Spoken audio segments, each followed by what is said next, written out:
Alhamdulillah nahmaduhu wa nasta'inuhu wa nastaghfiruhu wa nu'minu bihi wa natawakkalu alayhi wa na'udzu billahi min shururi anfusina wa min sayyiati a'malina man yahdihillahu fala mudilla lahu ومن يضلله فلا هادي له ونشهد أن لا إله إلا الله ونشهد أن محمدا عبده ورسوله أما بعد فإن خير الحديث كتاب الله وخير الهدي هدي محمد صلى الله عليه وسلم وشر الأمور محدثاتها وكل محدثة بدعة وكل بدعة ضلالة وكل ضلالة سبيلها إلى النار أما بعد فقد قال الله تبارك وتعالى كلامه المجيد وفي فرقانه الحميد فأعوذ بالله من الشيطان الرجيم يا أيها الذين آمنوا كتب عليكم الصيام كما كتب على الذين من قبلكم لعلكم تتقون عن أبي هريرة رضي الله عنه قال قال رسول الله صلى الله عليه وسلم إذا دخل رمضان فتحت أبواب السماء وفي رواية فتحت أبواب الجنة رواه متفق عليه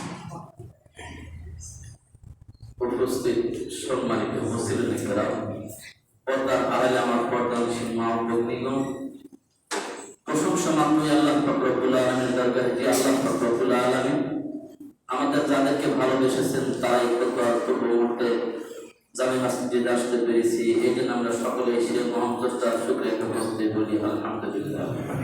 অথবা সেই মহামানব মানবতার মুক্তির দিশারি আটাই নামদার তাদের Medina ইমামুল মুরসালিন খাতামুন নবিয়্যিন জনাব আহমদ মুজতবা মুহাম্মদ মুস্তাফা সাল্লাল্লাহু আলাইহি ওয়াসাল্লামের প্রতি লাখো কোটি দরুদ সালাম বর্ষিত। আজকের সংক্ষিপ্ত আলোচ্য বিষয় সিয়ামের মাহাত্ম্য এবং সায়মের মর্যাদা। সিয়াম হচ্ছে ইসলামের তৃতীয় একটি গুরুত্বপূর্ণ স্তম্ভ। ইসলামের পাঁচটি স্তম্ভের মধ্যে সিয়াম হচ্ছে তৃতীয় গুরুত্বপূর্ণ একটি স্তম্ভ। আল্লাহ পাক রব্বুল আলামিন পৃথিবীতে যত নবীদের প্রত্যেকটা নবীর সময় সিয়াম ছিল। সর্বশেষ নবী মুহাম্মদ রাসূলুল্লাহ সাল্লাল্লাহু আলাইহি ওয়াসাল্লাম আল্লাহ পাক দ্বিতীয় হিজরিতে রমজান মাসের পূর্ণ এক মাস সিয়াম ফরজ করেন। আমি শুরুতে একটি কথা আপনাদেরকে জানিয়ে দেই, পুরো বক্তব্যতে আমি সিয়াম এবং সায়মে আলোচনা বলার চেষ্টা করব। কারণ হচ্ছে বর্তমান আমাদের বাংলাদেশের অধিকাংশ মানুষ সালাতকে নামাজ বলে, সিয়ামকে রোজা বলে। আদৌ এটা বলা ঠিক নয়। কেননা আল্লাহ পাক রব্বুল আলামিন তার কালামুল্লাহ মাজিদে তার ইবাদতগুলোর কিছু নাম বলেছেন, সালাত, সিয়াম, হজ, যাকাত। আমরা দেখেন হজ যাকাতকে আরবিতেই বলি, সালাত আর সিয়ামের ক্ষেত্রে এসে নামাজ এবং রোজা বলে। আদৌ এটা বলা ঠিক নয়। কেন ঠিক নয়? নামাজ এবং রোজা এই দুটি হচ্ছে ফার্সি ভাষা। সালাতের চারটি অর্থ স্থানকাল পাত্রভেদের চারটি অর্থ হয়। সিয়ামের অর্থ আর রোজার অর্থ হচ্ছে উপবাস থাকা, আর সিয়ামের অর্থ হচ্ছে আবিদের অর্থ বিরত থাকা। সুবে সাদেক থেকে নিয়ে সূর্যাস্ত পর্যন্ত খানা পিনা এবং জনপ্রিয় কর্ম এবং শরীয়ত বিরোধী মিথ্যাচার এবং শরীয়ত বিরোধী কর্মকাণ্ড থেকে বিরত থাকার নাম হচ্ছে সিয়াম। তাহলে রোজার অর্থ তো উপবাস থাকা, উপবাস হিন্দুরাও থাকে। এখন আমি যদি রোজা বলি তাহলে হিন্দুদের সংস্কৃতিতে আমি মিলে যাচ্ছি, কাজে আমি এই ভাষা কখনো প্রয়োগ করবো না। নামাজ অর্থ উপাসনা করা, বিনয় বিভিন্ন অর্থ হয়, কিন্তু সালাতের অর্থ এটা হয় না। এই জন্য আমরা সালাত এবং সিয়ামকে এই ভাষায় ব্যবহার করার জন্য চেষ্টা করবো ইনশাআল্লাহ। এই জন্য সিয়াম বললে বুঝবেন যে আমরা রোজাকে বলছি, যেটা আমাদের দেশে ভুল ভাষা চলছে। আর সাইন করতে রোজাদারকে বলবো ইনশাআল্লাহ। আসুন, আল্লাহ পাক আমাদের প্রতি রমজানের সিয়ামকে খরচ করলেন। রমজানুল মুবারক, এই রমজান এটা আরবি শব্দ, রমজুল মাত্রা থেকে নেওয়া হচ্ছে। আরবিদের অর্থ হচ্ছে দহন বা জ্বলন। রমজান শব্দের অর্থ হচ্ছে কি? দহন বা জ্বলন, জ্বালিয়ে পুড়ে সাক্ষাৎ করে দেওয়া। অর্থাৎ এই পবিত্র মাহে রমজান এসে বান্দার সমস্ত গুনাহ খাতাকে মিটিয়ে দেয়, বান্দা নিষ্পাপ হয়ে যায়। এই জন্য মাহে রমজান যে ব্যক্তি করল, রমজান মাস পেয়ে যদি আমরা আমাদের গুনাহ মাফ করাতে না পারি, এর চাইতে হতভাগা আর কে হতে পারছে? আজ আমরা সিয়াম পালন করি। সিয়ামের আবিধানিক অর্থ সাম মানে হচ্ছে বিরত থাকা, কোনো কিছু থেকে বিরত থাকা। সুবে সাদেক থেকে নিয়ে, শরীর ভাষায় সুবে সাদেক থেকে নিয়ে সূর্যাস্ত পর্যন্ত খানা পিনা জনপ্রিয় কর্ম শরীরের সব কাজ থেকে বিরত থাকা নাম হচ্ছে সিয়াম। আসুন, এই প্রত্যেকটা বালের বিবেক সম্পন্ন মুসলমান নর নারীর প্রতি আল্লাহ পাক রমজানের সিয়াম খরচ করে দিয়েছে। আল্লাহ নিজেই বলছেন, ইয়া আইয়ুহাল্লাযীনা আমানু, হে ইমানদাররা, কুতিবা আলাইকুমুস সিয়াম, আমি আল্লাহ পাক তোমাদের প্রতি সিয়ামকে খরচ করে দিয়েছি। কামা কুতিবা আলাল্লাযীনা মিন ক্বাবলিকুম, যেভাবে তোমাদের পূর্ববর্তীদের প্রতি খরচ করেছিলাম। কেন খরচ করলাম? লাআল্লাকুম তাত্তাকুন, যাতে করে তোমরা আল্লাহর প্রিয় অর্জন করতে পারো। এই রমজান মাস এর হচ্ছে তাকওয়ার মাস। এই রমজান মাস এর হচ্ছে প্রশিক্ষণের মাস। এই রমজান এমন একটি মাস যেই মাসের মর্যাদা একটু যদি আলোচনা করা যায়, চিন্তা করা যায়, তাহলে বোঝা যায় রমজানটা কত মর্যাদাপূর্ণ একটি মাস। সামনে ধারাবাহিক আলোচনা করব। আসুন, এই মাসে যদি আমরা তাকওয়া অর্জন করতে না পারি, আর কখনো তাকওয়া অর্জন করা সম্ভব নয়। এ পর্যায়ে যে আলোচনাটা করবো সেটা হচ্ছে তোহফায়ে রমাদান, অর্থাৎ রমজান মাসের হাদিয়া। আল্লাহ পাক রব্বুল আলামিন এই পবিত্র মাহে রমজানের মর্যাদাকে রক্ষা করতে গিয়ে, এই যে কি মর্যাদা, এই রমজান মাসে কিছু উপঢৌকন আমাদের জন্য দিয়েছেন। এক নাম্বার উপঢৌকন, আল্লাহ পাক রব্বুল আলামিন আমাদের জীবন ব্যবস্থা, আমরা মুসলমান, আমাদের ধর্মগ্রন্থ মহাগ্রন্থ আল কোরআন, এই যে আমাদের জীবন ব্যবস্থার গাইড মহাগ্রন্থ আল কোরআনকে আল্লাহ পাক পবিত্র মাহে রমজানে আমাদের জন্য দান করেছেন, গিফট হিসেবে দিয়েছিলেন। আল্লাহ বলছেন, শাহরু রমাদান আল্লাযী উনজিলা ফীহিল কোরআন, রমজান এমন একটি মাস যেই মাসে আমি আল্লাহ পাক মহাগ্রন্থ আল কোরআন অবতীর্ণ করেছি, হুদাল লিন্নাস, মানব জাতির হেদায়েতের জন্য, অবাইনাতিন মিনাল হুদা, যারা আমার পথে পরিচালিত তাদের জন্য পথ নির্দেশ রয়েছে। যারা হেদায়েতের উপর আছে, এই হেদায়েত প্রাপ্ত বান্দাদের জন্য পথ নির্দেশনা রয়েছে মহাগ্রন্থ আল কোরআনে। যারা হেদায়েত প্রাপ্ত নয়, এরা যতই কোরআন হাদিস শুনুক, কোনো পরিবর্তন আসে না। কারণ এই মহাগ্রন্থ আল কোরআন পথ নির্দেশনা করেই একমাত্র হেদায়েত প্রাপ্তদেরকে। কাজেই তাকওয়া অর্জন করতে হবে। তাকওয়াশীল বান্দাদের জন্য পথ নির্দেশ হচ্ছে মহাগ্রন্থ আল কোরআন। এরপর আল্লাহ বলছেন ওয়াল ফুরকান, এবং এই মহাগ্রন্থ আল কোরআন হচ্ছে হক এবং বাতিলের মধ্যে পার্থক্যকারী। আপনি কোরআনকে সামনে রাখবেন, অন্যায় অবিচার ভালো মন্দ সবকিছু সামনে জলের মতো পরিষ্কার হয়ে যাবে আপনার কাছে। এই জন্য কোরআন যদি আমরা বুঝে করার চেষ্টা করি, একটু অর্থ বুঝি, তাহলে বুঝতে পারবো সমাজ আমার কাছে কত অন্যায় অবিচার চলছে। এই মহাগ্রন্থ আল কোরআন আমাদের সার্বিক জীবনের পথ নির্দেশনা, পথ নির্দেশিকা। এই জন্য আমাদের যে কোনো কাজ করতে হবে, একটু যদি কোরআন হাদিসের দিকে তাকাই, তাহলে আমরা সঠিক পথ পাবো, অন্যথায় আমরা বিপদে চলে যাব। মাহে রমাদানের দ্বিতীয় নম্বর হাদিয়া, আল্লাহ পাক রব্বুল আলামিন এই পবিত্র মাহে রমাদান যখনই এসে যায় মাহে রমাদানের সম্মানিত আল্লাহ পাক জান্নাতের এবং আসমানের দরজাগুলো খুলে দেন। আল্লাহ নবী বলছেন, আন আবি হুরায়রা রাদিয়াল্লাহু আনহু قال قال رسول الله صلى الله عليه وسلم ইদা দাখালা রমাদান, আল্লাহ নবী বলছেন যখনই রমজান মাস আসে ফুতিহাত আবওয়াবুস সামা, আল্লাহ পাক আসমানের দরজাগুলো খুলে দেন। ওয়া ফি রাওয়ায়াতিন ফুতিহাত আবওয়াবুল জান্নাহ, অন্য বর্ণে এসেছে আল্লাহ পাক রব্বুল আলামিন জান্নাতের দরজাগুলো খুলে দেন। আসুন, পবিত্র মাহে রমাদান এমন একটি মাস, যেই মাস যখনই প্রবেশ করে আল্লাহ এই মাসের জন্য জান্নাতের দরজা খুলে দেন, আসমানের দরজা উন্মুক্ত করে দেন। বান্দা বেশি বেশি ভালো কাজ করবে, আল্লাহ রহমতের দরজা, না হাদিসে অন্য বর্ণে এসেছে আবাবুর রহমান, অফুতিয়াত আবাবুর রহমান, আল্লাহ রহমতের দরজা উন্মুক্ত করে দেন। এই পবিত্র মাহে রমাদানে আল্লাহ পাক জান্নাতের দরজা খুলে দেন এবং তার রহমতের দরজা খুলে দেন, আসমানের দরজা খুলে দেন। কাজী রমজান মাস উপলক্ষে আমাদের দেশে একটা কথা চালু আছে, বলে কি রমজান মাসকে তিনটা ভাগে বিভক্ত করে থাকি, রহমতের দশক, মাগফিরাতের দশক, নাজাতের দশক। কে বলেছে এটা? এটা বাপদাদা বানানো একটা মিথ্যা জয়ীহাদিস ভিত্তিতে কথা। অথচ আল্লাহ রব্বুল আলামিন পুরো রমজান মাসটাই বান্দার জন্য রহমতের মাস করে দিয়েছেন। পুরো রমজান মাস যখনই রমজান মাস আসে আল্লাহ জান্নাতের দরজা খুলে দেন। আপনার লাস্ট দশকে খালি জান্নাত থেকে মুক্তি করে দিচ্ছেন। কে বলেছে আপনাকে? এটা নয়, সারা মাসটাই রহমতের মাস, সারা মাসটাই আপনার জন্য মুক্তির মাস, সারা মাসটাই আপনার জন্য জান্নাত উন্মুক্ত করে দেন আল্লাহ পাক। কাজে আমাকে আপনাকে সংকীর্ণভাবে ভাগ করার কোনো প্রয়োজন নাই।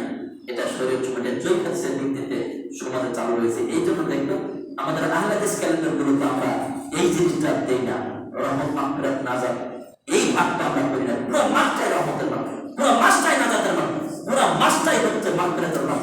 সামনে একটা হাদিস বলবো, ওই হাদিসটা শুনলে স্পষ্ট বুঝতে পারবেন আল্লাহ নবী কি বলেছেন। তৃতীয় নম্বর হাদিয়া, রমজানের প্রথম রাত্রি থেকে আল্লাহ পাক রব্বুল আলামিন শয়তান এবং অবাধ্য জিনকে শিকলে আবদ্ধ করে দেন আর জাহান্নামের দরজা বন্ধ করে দেন। একটু শুনুন আল্লাহ নবী কি বলছেন। আন আবি হুরায়রা রাদিয়াল্লাহু আনহু قال رسول الله صلى الله عليه وسلم إذا كان أول ليلة من شهر رمضان, আল্লাহ নবী বলছেন যখনই রমজানের প্রথম রাত্রি আসে সুফিদা তিসায়াতিন, আল্লাহ রব্বুল আলামিন শয়তানকে শিকলাবদ্ধ করে দেন। ওয়া মারাদাতিল জিন্নু, আর যারা জিন্নি অবাধ্য জিন, শয়তান এবং অবাধ্য জিনকে আল্লাহ পাক শিকলে আবদ্ধ করে দেন। হাদিসটা মনোযোগ দিয়ে শুনবেন। আল্লাহ নবী বলছেন যখনই রমজান মাসের প্রথম রাত্রি আসে ওই রাত্রি থেকে আল্লাহ কি করে? শয়তান এবং অবাধ্য জিনদেরকে শিকলে আবদ্ধ করে দেন। এরপর আল্লাহ নবী বলছেন ওয়াকুল্লিকাল আবদিনা, আর আল্লাহ পাক জাহান্নামের দরজা বন্ধ করে দেন। এরপর বলছেন ফালাম ইফতাহ মিনহা বাবু, ফালাম ইফতাহ মিনহা বাবু, এই যে জাহান্নামের দরজা বন্ধ করা, তার একটি দরজাও পুরো রমজান মাসে খোলা হয় না। এরপর আল্লাহ নবী বলছেন ওয়াফুতিয়াত আবওয়াবুল জান্নাহ, রমজানের জন্য আল্লাহ পাক রব্বুল আলামিন জান্নাতের দরজা উন্মুক্ত করে দেন, খুলে দেন। ফালাম ইগলাক মিনহা বাবু, পুরো রমজান মাসে আল্লাহ পাক রব্বুল আলামিন জান্নাতের একটি দরজা বন্ধ করেন না। হাদিসটা মনে রাখবেন।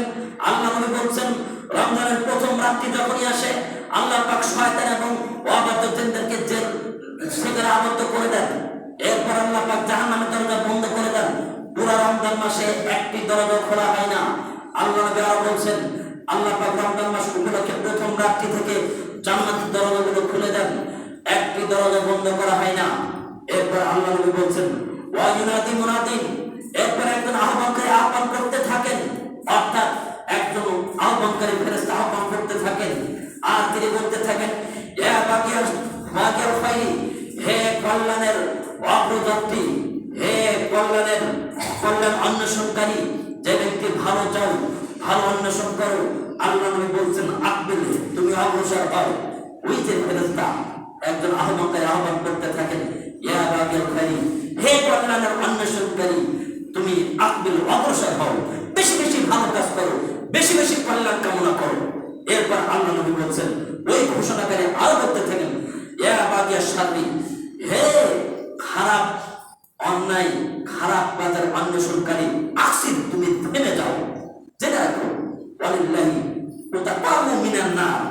আল্লাহ পাক রব্বুল আলামিন এই রমজানের প্রতি রাত্রিতে অনেক মানুষকে জাহান্নাম থেকে মুক্ত করে দেন। আশ্চর্য কথা। আর আপনি ভাগ করে দিচ্ছেন জাহান্নাম থেকে মুক্তির দশক। এটা বাচ্চাদের বানানো কথা, এটা হাদিস বিরোধী কথা। পুরা রমজান মাসটাই আল্লাহ পাক রহমতের মাস করে দিয়েছেন। আল্লাহ প্রতি রাত্রিতে অনেক মানুষকে জাহান্নাম থেকে মুক্ত করে দেন, সরাসরি হাদিস।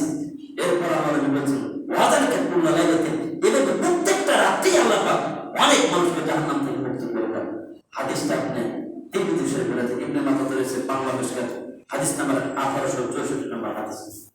খুললে পেয়ে যান হাদিসটা সহিহ, নিঃসন্দেহে সহিহ হাদিস। কাজেই আমাদের ভাগ করার কোনো অবকাশ নেই। সহিহ হাদিস অনুযায়ী যেটা পাবো আমরা সেটা নির্দ্বিধায় মেনে নেব। এই রমজান মাসের কি মর্যাদা দেখেন। রমজান মাসের জন্য আল্লাহ পাক বান্দার জন্য কত প্রকারের গিফট দিয়ে দিলেন।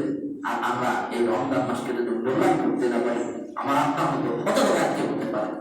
এরপর আসুন, আমাদের একটা প্রশ্ন থেকে যায়, হুজুর আপনি আজকে ওয়াজ করলেন আল্লাহ রমজান উপলক্ষে শয়তানগুলোকে জেলখানায় বন্ধ করে দেন, সেগুলো আবদ্ধ করে দেন, এর পরেও কেন মানুষ রমজান মাসে খারাপ কাজ করে? প্রশ্ন থেকে যায়। আমি আপনাদের এই প্রশ্নের উত্তরে একটা কথা বলি। চলন্ত একটা গাড়ি, স্পিডে গাড়ি চালাচ্ছেন, চালাতে চালাতে যদি ব্রেক বসেন সেই অনেক দূর চলে যায়। কি বলতে যায় না? পুরো 11টা মাস শয়তান আপনার ঘাড়ে বসে কান ধরে ঘুরাইতে বেড়ান, তো যেদিকে চলছে সেদিকে চলছেন।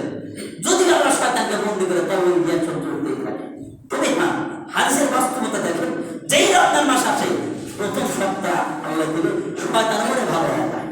প্রথম সপ্তাহ দেখে না মসজিদ ঘুরে দেয়, আবার এক সপ্তাহ না আবার যাই সে। তার মানে হাদিস যে বাস্তব, শয়তানকে যারা বন্দি করে তার বাস্তব প্রমাণ যায়। রমজান মাস আসতে প্রথম সপ্তাহ ইনশাআল্লাহ মসজিদ ভরে দেয়, মানুষ অনেক চেঞ্জ হয়ে যায়। কিন্তু ওই যে শয়তান 11 মাস আপনার ঘাড়ে ধরে আপনাকে চাবি দিয়ে গাড়ি চালাইছে, যদি আল্লাহ বন্ধু হয়ে চাই চাবিতেই অনেক কষ্ট হয়ে থাকে, আবার যে সেই হয়ে যায়। আসুন, রমজান মাসে যদি পরিবর্তন হতে না পারে, আপনার পরিবর্তন হওয়ার কোনো পথ নেই, পথঘাট নেই। কারণ যে রমজান মাসে আপনার সন্তানকে বন্দি করে দেয়, এই মাসেই তাকে অর্জনের একটা সবচেয়ে সুবর্ণ সুযোগ। এই সুযোগ যদি আপনি হাত ছাড়া করে দেন, তাহলে এই সুযোগ আর পাবেন না। আসুন, রমজান মাস যে মাসের একটা নফল খরচের সমতুল্য, একটা খরচ অনেক 70 গুণ নাকি পাওয়া যায়। এই জন্য আসলে এই মাসে আমরা বেশি বেশি সুন্নাত নফলগুলো যথাযথভাবে আদায় করবো ইনশাআল্লাহ। শুধু তাই নয়, এরপর আমি আপনাদের সামনে যে বিষয়টা আলোচনা করতে চাচ্ছিলাম সেটা হচ্ছে সাইমের মর্যাদা। এতক্ষণ আলোচনা করলাম সিয়ামের রমজান উপলক্ষে আল্লাহ আমাদের কি কি হাতিয়ে দিয়েছে, 3টা হাতের কথা আপনাদের সামনে তুলে ধরলাম। আর এরপর যে আলোচনা করব সাইমের মর্যাদা। একজন রোজাদার আল্লাহ পাক তার যে কি মর্যাদা রেখেছেন, ধারাবাহিক আলোচনা শুনলে বুঝতে পারবেন। 1 নাম্বার, সিয়ামের কারণে আল্লাহ পাক রব্বুল আলামিন সাইমের বিগত দিনের সমস্ত গুনাহ খাতা মাফ করে দেন। হাদিস শুনুন, আল্লাহ নবী বলেন, আন আবি হুরায়রা রাদিয়াল্লাহু আনহু قال قال رسول الله صلى الله عليه وسلم من صام رمضان إيمانا واحتسابا غفر له ما تقدم من ذنبه মুত্তাফাকুন আলাইহি। বাংলাদেশটা 1862 নম্বর হাদিস। আল্লাহ নবী বলেন, যে ব্যক্তি রমজান মাসে ঈমান সহকারে নেকির আশায় রমজানের সিয়াম পালন করবে, আল্লাহ নবী বলেন গুফির লাহু মা তাকাদ্দামা মিন যামবিহি, আল্লাহ তার পিছনের সমস্ত গুনাহ খাতা মাফ করবে। কি আশ্চর্য কথা! আসুন, এই গুনাহ মাফের মাস, একটু কষ্ট করে রমজান মাসে সিয়াম পালন করবেন, সালাত আদায় করবেন, ভালো কাজগুলো করবেন, দেখবেন ইনশাআল্লাহ আমার আপনার পিছনের সমস্ত গুনাহ খাতা আল্লাহ মাফ করে দেবে। আমি একটা কথা বলছি, আমরা রোজা কেন বলি না? একজন ব্যক্তি উপবাস থেকে হিন্দু উপবাস থাকে, উপবাস যারা থাকে তাদের কি কোনো ভালো কাজের দরকার আছে? একজন ব্যক্তি সিয়াম থাকার পর সে কখনো মিথ্যা কথা বলতে পারে না, সিয়াম রেখে সে কখনো দাড়ি উচ্ছেদ করতে পারে না, শরীয়ত বিরুদ্ধে কোনো কর্মকাণ্ড সে করতে পারে না। আজকে আমরা সিয়াম রাখি, ব্যবসায় মিথ্যা কথা বলি, আমরা সিয়াম রেখে আমরা মিথ্যা কসম খায়, দোকানের মাল কাপড় খায়, আমি আল্লাহর কসম হয়ে গেলে 500 টাকা কিনছি, কিনছে 300 টাকা। এই যে দেখেন মিথ্যা কথা, প্রতারণা, ওজনও কম দেওয়া, এগুলো কখনো কোনো প্রকৃত পক্ষে যে ব্যক্তি চান সে পারবে না। এই জন্য আমাদেরকে সিয়ামকে যথাযথভাবে থাকতে হবে। সিয়াম রেখে কখনো অন্যায়, মিথ্যা, খারাপ কাজ করা যায় না। নেকির ঈমান সাথে নেকির আশা যদি কোনো সমস্ত গুণকে মাফ করে দাও। দ্বিতীয় নম্বর মর্যাদা, সাহেবের প্রতিদান আল্লাহ নিজে হাতে দিবে। কি আশ্চর্য কথা! দেখেন আল্লাহ নবী কি বলছেন। আবু হুরায়রা রাদিয়াল্লাহু আনহু বলেন, ক্বালা রাসূলুল্লাহ সাল্লাল্লাহু আলাইহি ওয়াসাল্লাম, কুল্লু আমাল ইবনি আদম ইউজাইউল হাসানাতু বিআশরি আমসালিহা ইলা সাকিমিয়াতি যায়ফিন। আল্লাহ নবী বলছেন, ও আমার সাহাবারা, তোমরা শুনে রাখো, আল্লাহ রাব্বুল আলামিন প্রত্যেকটা আদম সন্তানের নেকির কাজগুলোকে 10 থেকে 700 গুণ পর্যন্ত বৃদ্ধি করে দেন। আদম সন্তান যত ভালো কাজ করে তার এই নেকিকে আল্লাহ পাক 10 থেকে 700 গুণ পর্যন্ত বৃদ্ধি করে দেন। এরপরে আল্লাহ বলছেন, আল্লাহ তাআলা, আল্লাহ পাক বলছেন, ইল্লা সওম, সিয়াম ব্যতিরেকে, সিয়াম ব্যতিক্রম, সিয়াম ছাড়া অন্য যত নেকির কাজ আছে আল্লাহ আদম সন্তানকে 10 থেকে 700 গুণ পর্যন্ত নেকি বৃদ্ধি করে দেন। কিন্তু সিয়াম ছাড়া আল্লাহ পাক বলছে, ফাইনাহু লি, আমার বান্দা একমাত্র আমার সন্তুষ্টির জন্য সিয়াম রেখেছে, ওয়ানা আতিবিহি, আমি আল্লাহ নিজে তাকে সিয়ামের প্রতিদান দেব। কি মারাত্মক কথা! দেখেন 700 গুণ পর্যন্ত নেকি দেন। সিয়াম ব্যতিরেকে সিয়ামের কথাটা 700 অনেক বেশি গুণ আল্লাহ পাক দিবেন। আল্লাহ যেখানে নিজে হাতে দিতে চেয়েছেন, আল্লাহ যে কি দিবেন এটা আমাদের মেমোরিতে ধরার কথা নয়। একটা উদাহরণ দিলে বুঝতে পারবেন। আজকে আমাদের যদি পৌরসভার চেয়ারম্যান সাহেব আসে, ভাই আমি কিছু দেবো, আমার মনে হয় চেয়ারম্যান সাহেব বলছে ভালো দিবে। এখন যদি প্রধানমন্ত্রী এসে বলে যে, আমরা সবাই যদি বলি যে প্রধানমন্ত্রীকে প্রস্তাব দেই যে আমাদের জন্য, আমাদের মসজিদের জন্য কিছু দেন, প্রধানমন্ত্রী বলল ঠিক আছে, আমি আপনাদের মসজিদ কিছু দেব। আমাদের একটা আশা যে প্রধানমন্ত্রী যেটা দিতে চেয়েছে, প্রধানমন্ত্রী একটু দিলেও অনেক, একটু যদি হাত বাড়ায় তাই অনেক কিছু। তাহলে আল্লাহ যিনি সারা পৃথিবীর বাদশা, আমার আল্লাহ বলছে না আমি বান্দার নেকিকে 10 থেকে 700 বৃদ্ধি করে দিই, কিন্তু সিয়ামের প্রতিদান আমি আল্লাহ নিজে হাতে দেবো। আল্লাহ যে কি দেবেন এটা আল্লাহর কাছে রেখে দিয়েছেন। কাজে এর প্রতিদান কি পাবে বান্দা জানে না। আল্লাহ আমাদেরকে এমন মর্যাদা দিয়েছেন, সিয়ামের মর্যাদা আল্লাহ নিজে দিতেছেন। প্রধানমন্ত্রী দিলে তো আমরা অনেক কিছু পাবো, আর আমার আল্লাহ নিজে দিতে চাইছেন, কি দিবেন আল্লাহ ভালো জানেন। এই জন্য আল্লাহর ওই প্রতিদান পাওয়ার আশায় আমরা সকলে সিয়াম পালন করবো।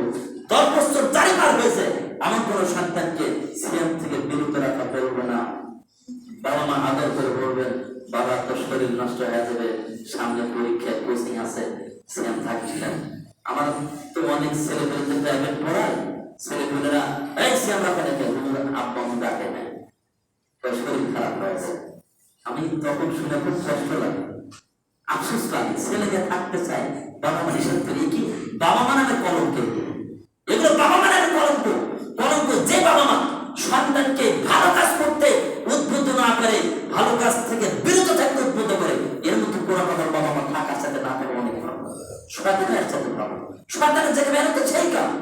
বাবা আমাদের অনুরোধ করবো, সন্তান যদি সিয়াম থাকতে চাই, আপনি বাধা তার কেউ না। কেন বাধা দেবেন? আপনি উদ্বুদ্ধ করবেন। আমার ফ্যামিলির কথা বলি, আমার স্মরণ নাই কত ছোট বাচ্চা থেকে সিয়াম রাখে। আমার ছোট বোনটা সর্বপ্রথম সিয়াম রাখে 3 বছর বয়স। বিশ্বাস করে আপনাদের 5 বছর থেকে সিয়ামই বাদ দেয় না, সব সিয়াম করে। এই তো অবস্থা। কাজে আমাদেরকে লক্ষ্য করতে হবে, সিয়াম সালাত এই ইবাদত গুলো সম্পূর্ণ বাবা মার শিক্ষা।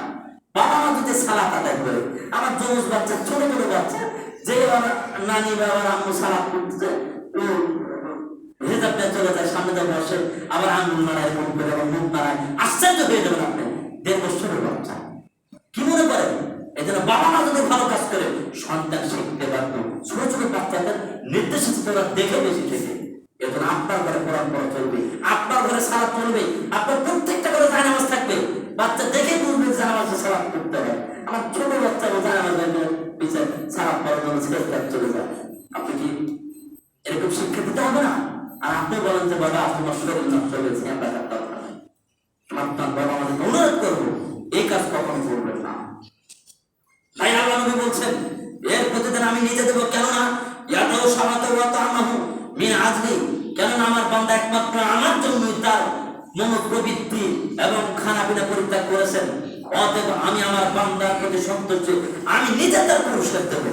এরপর আল্লাহ নবী বলছেন, লিস-সাইমি ফারহাতানি ফারহাতু, লিস-সাইমি ফারহাতানি, সাইমের জন্য 2টি সন্তুষ্ট, 2টি খুশির সংবাদ রয়েছে। 1 নাম্বার হচ্ছে ফারাতুন ইনদা ফিতরিহি, একটা সংবাদ, খুশির সংবাদ হচ্ছে ইফতারের সময়। দেখবেন ইফতারের সময় একটা কি আনন্দ, কি মজা। যারা সিয়াম রাখে একসঙ্গে ইফতার যখন বসে কি যে আনন্দ, মনে হয় হাই রে খানারে বসে আছে, কখন সময় হবে, হুজুর কখন আজান দেবে, আজান দেবে একটু খাবো। খানার সামনে বসে থাকে বান্দা, খায় না। এটা কি আপনার খুশির জন্য? একমাত্র আল্লাহর জন্য। সামনে কত করে ফলমূল ভাজি করে সাজানো হয়েছে, খায় না বান্দা। আল্লাহ এই জন্য তো এই বান্দাদেরকে ফেরেশতাদের সামনে গৌরব করছে, বান্দা ফেরেশতা তোমরা তো নিষেধ করে দেখো আমার বান্দা খাবার না বসে থাকে, খায় না কেন? আমার জন্য, আমার হয়ে আল্লাহ সন্তুষ্টি অর্জন করার জন্য। সিয়াম যখন ইফতার করা হয়, ইফতার সময় কি যে একটা আনন্দ লাগে, মনে হয় যে নতুন প্রতিদিন ইফতার সময় ঈদের মতো মনে হয় আমাদেরকে। এজন্য আসুন দ্বিতীয় নম্বর আল্লাহ বলছেন অফারাতুন ইনদা লিকাইহি, আর দ্বিতীয় নম্বর সুসংবাদ হচ্ছে কঠিন কিয়ামতের দিন আল্লাহর সঙ্গে যেন বান্দা মিলিত হবে, আল্লাহ সাক্ষাৎকার, এইটা সপ্তাহে আনন্দের একটা সময়। আসুন এজন্য আসুন আমরা লক্ষ্য করি এই সুসংবাদ রোজাদার সাইমের জন্য। এরপর আল্লাহ নবী বলেছেন ওয়ালা হলফু হানি সাইমি আতাবু ইনদাল্লাহ মিন রিহি, আর সাইমের মুখের গন্ধ আল্লাহর নিকটে মিষ্টি আম্বরের চাইতে বেশি সুগন্ধি।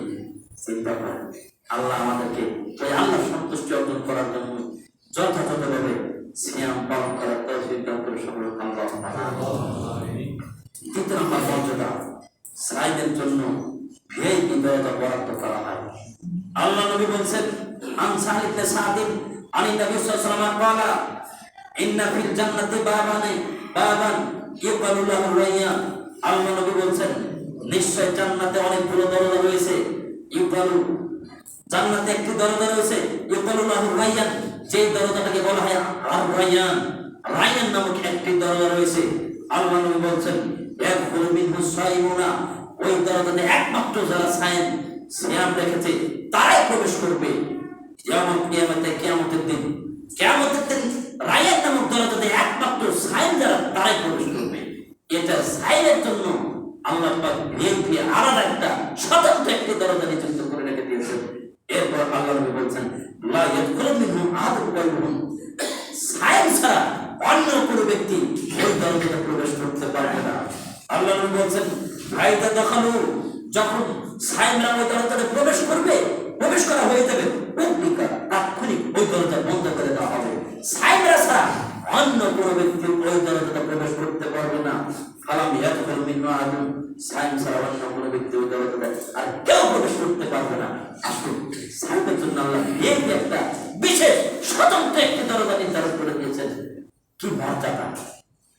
আল্লাহ আমাদেরকে সেই মর্যাদাপূর্ণ ওই দরজাতে জান্নাতে প্রবেশ করার তৌফিক দান করুন আল্লাহ।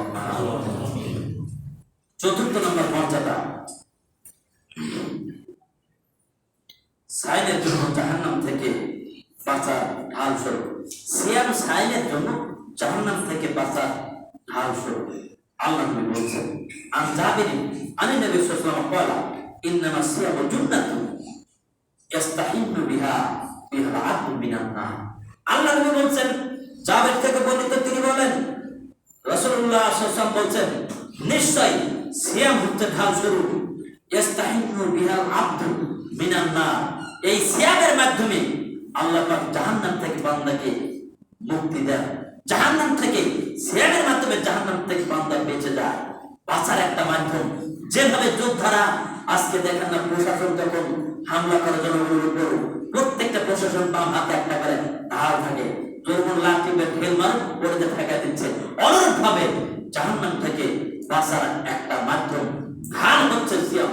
এই সিয়ামের মাধ্যমে সাইম জাহান্নাম থেকে বাঁচবে, জাহান্নামের আগুন থেকে বাঁচার জন্য ঢাল হিসেবে এটাকে ব্যবহার করবে। আল্লাহ নবী তাই বলছেন ওয়ালি ওয়ানা আজবিনি, যেহেতু কেন ঢাল স্বরূপ, যেহেতু বান্দা আমার জন্যই এই সিয়ামকে রেখেছে আর আমি তার প্রতিদান দেব। এই জন্য আসুন সিয়াম সাইমের জন্য ঢাল স্বরূপ। অন্য হাদিসে আল্লাহ নবী বলছেন আন মুআয ইবনে জাবাল রাদিয়াল্লাহু আনহু আন্না নবী সাল্লাল্লাহু আলাইহি ওয়াসাল্লাম ক্বালা লাহু আলা আদুল্লুকা আলা আবাবিল খাইরি। আল্লাহ নবী বলছেন হে মুআয ইবনে জাবাল, আল্লাহ নবী বলছেন আমি কি তোমাকে কল্যাণের দরজা সম্পর্কে সংবাদ দেব না? কল্যাণের দরজা কোনগুলো সে ব্যাপারে কি তোমাকে আমি বলবো না? কিন্তু মুআয ইবনে জাবাল বলেছেন, আমি বললাম ইয়া রাসূলুল্লাহ বালা, আপনি বলুন, আমাকে সুসংবাদ দিন, আমাকে জানিয়ে দিন কল্যাণের দরজা কোনগুলো। এ কথা বলার পর আল্লাহ নবী বলছেন, ওয়ালা আসফারু জান্নাতুন, হে মুআয ইবনে জাবাল, তুমি জেনে রাখো সিয়াম হচ্ছে জাহান্নাম থেকে বাঁচার তোমার ঢাল স্বরূপ। এরপর বলছেন ওয়াসাদাকাতু তুতফিউ খাতিয়াতা, এরপর আল্লাহ নবী বলছেন জেনে রাখো দান খয়রাত সাদকা হচ্ছে তুতফিউ খাতিয়াতা, বান্দার গুনাহগুলোকে ওইভাবে মোচন করে দেন কামা ইউতফিউল মাউন নারা, যেভাবে পানি আগুনকে নিভিয়ে দেয়, নির্বাপিত করে দেয়, অনুরূপভাবে সাদকা বান্দার গুনাহ খাতাকে নির্বাপিত করে দেয়। এজন্য আসুন, এই পবিত্র মাসে রমাদান, এটা হচ্ছে আত্মশুদ্ধির মাস, পবিত্রতা অর্জনের মাস, তাকওয়া অর্জনের মাস। এই মাসে আমরা যেভাবে সিয়াম রাখবো, অনুরূপ ভাবে আমাদেরকে বেশি বেশি দান খয়রাত করতে হবে। দান খয়রাত বান্দার গুনাহ খাতাকে ওইভাবেই নিষ্পাপ করে দেয়, ওইভাবেই মোচন করে দেয়, যেভাবে পানি আগুনকে নিয়ে দেয়, অনুরূপ ভাবে দান খয়রাত বান্দার গুনাহকে নির্বাপিত করে দেয়, যেভাবে পানি আগুনকে নির্বাপিত করে দেয়। আসুন, আমাদেরকে এই রমজান মাসের সিয়াম উপলক্ষ করে অবশ্যই যথাযথভাবে সিয়াম রাখার সাথে সাথে যত প্রকারের নাফরমানি কর্মকাণ্ড রয়েছে আমরা সেগুলো থেকে বেঁচে থাকার জন্য চেষ্টা করব। পঞ্চম নম্বর মর্যাদা, সিয়াম সাহেবের জন্য জাহান্নাম থেকে বাঁচার সুদৃঢ় দুর্গ। আল্লাহ নবী বলছেন, আন আবু হুরায়রা রাদিয়াল্লাহু আনহু আনি নবী সাল্লাল্লাহু আলাইহি ওয়াসাল্লাম قال আসিয়ামু জান্নাতুন ওয়া হিসনুন হাসিনুন মিনান নার। আল্লাহ নবী বলছেন, হে আমার সাহাবারা, তোমরা জেনে রাখো সিয়াম হচ্ছে ঢাল স্বরূপ এবং জাহান্নাম থেকে বাঁচার জন্য সুদৃঢ় একটি দুর্গ। দুর্গ মানে, দুর্গ কাকে বলে? দুর্গ হচ্ছে যোদ্ধারা যুদ্ধ করার সময় যেরকম ভাবে পরীক্ষা খনন করে, দেখবেন যুদ্ধের সময় গর্ত খনন করে যোদ্ধারা ওই গর্তের ভিতরে বসে থাকে, যখনই শত্রু পক্ষ আসে মাথা একটু বের করে দেয়, ইঁদুরের মতো মাথা বের করে দেয়, বন্দুক দিয়ে গুলি মেরে দেয়। অনুরূপভাবে যেভাবে গর্ত খনন করে নিরাপদে থাকার জন্য গর্ত খনন করে, সিয়াম হচ্ছে বান্দা জাহান্নাম থেকে বাঁচার জন্য সুদৃঢ় একটি দুর্গ, একটা ঘাঁটি।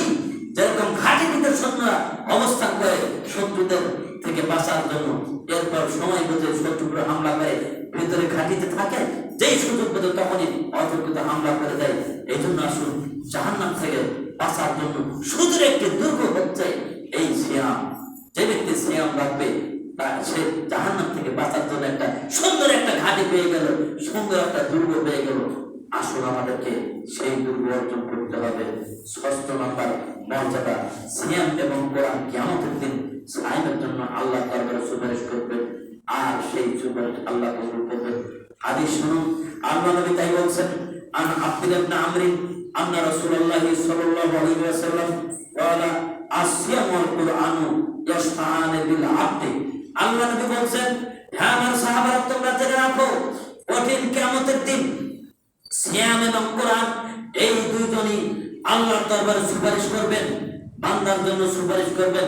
অর্থাৎ যে ব্যক্তি সিয়াম রাখবে এবং রাত্রি জেগে তারাবি সালাত আদায় করবে, এই কোরআন তেলাওয়াত এবং সিয়াম উভয়টাই আল্লাহর দরবারে কঠিন কিয়ামতের দিন ওই বান্দার জন্য, সাহেবের জন্য সুপারিশ করতে থাকবে।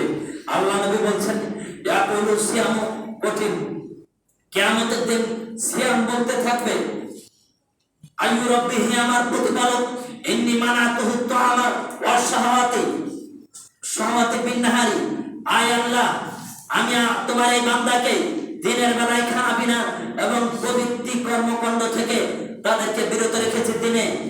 ফাশফিনি ফিহি, অতএব তার ব্যাপারে তুমি আমার সুপারিশ কবুল করো। এই কথা সিয়াম বলতে থাকবে। আবারও শুনুন, সিয়াম আল্লাহর কাছে কিয়ামতের দিন বলবে, আয় আল্লাহ, ইয়া রাব্বি, হে আমার প্রতিপালক, ইন্নী মানাতুহু তাআলা ওয়া শাহাওয়াতি, নিশ্চয় আমি এই বান্দাকে দিনের বেলায় খানা পিনা, মনোপ্রবৃত্তি, মোনাজা চাইতো, এই সমস্ত কর্মকাণ্ড থেকে তাকে বিরত রেখেছি। অতএব আয় আল্লাহ, তুমি এই বান্দার ব্যাপারে আমার সুপারিশ তুমি কবুল করো। এরপর ওয়ায়াকুল কুরআন, কোরআন বলতে থাকবে, মানাতুহু নাওমা বিল লাইলি, আয় আল্লাহ, আমি তোমার এই বান্দাকে রাত্রিতে আরামের ঘুম হারাম করে তারাবি সালাতে আবদ্ধ করে রেখে দিয়েছিলাম, সেই দীর্ঘক্ষণ কোরআন তেলাওয়াত করেছে, আমাকে জেগে জেগে আমাকে তেলাওয়াত করেছে, ভাষা ফিরে ফিরে। অতএব আয় আল্লাহ, তুমি এই বান্দার ব্যাপারে আমার সুপারিশ কবুল করো। ভাইয়া শানে আল্লাহ নবী বলছেন, আল্লাহ পাক কোরআনে বলছেন উভয় সুপারিশ আল্লাহ কবুল করে নেবেন। কি আশ্চর্য কথা! আসুন, যারা সিয়াম পালন করবেন, তারাবি সালাত আদায় করবেন, উভয়টাই আমার আপনার জন্য এই সাইনের জন্য সুপারিশ করবে। আর আল্লাহ নবী ঘোষণা দিয়েছেন আল্লাহ উভয় সুপারিশ কবুল করে নেবেন। আসুন, আল্লাহ আমাদেরকে আসছে আগামী সম্ভবত মঙ্গলবার দেওয়ার থেকে আমাদেরকে সাহারি খেতে হবে এবং বুধবারে সিয়াম রাখতে হবে। এখন থেকে আমরা প্রস্তুতি গ্রহণ করি, যেন বহুত অন্যায় কাজ করেছি, গুনার কাজ করেছি, আর নয়। সামনে সুবর্ণ সুযোগ, রমজান মাস পাচ্ছি। এই রমজান থেকে যত প্রকারের শরীর বুদ্ধি কর্মকাণ্ড সব পরিহার করব, পরিহার করে তাকে অর্জন করার জন্য চেষ্টা করব। এখন থেকে আমরা প্রস্তুতি গ্রহণ করি। আল্লাহ আমাদের সকলকে আগামী এই রমজান থেকে সকলকেই যথাযথভাবে সিয়াম পালন করা এবং ইসলাম বিরোধী কর্মকাণ্ড পরিহার করে আমাদের প্রত্যেককে টাকা অর্জন করার তৌফিক দান করে সবার আল্লাহ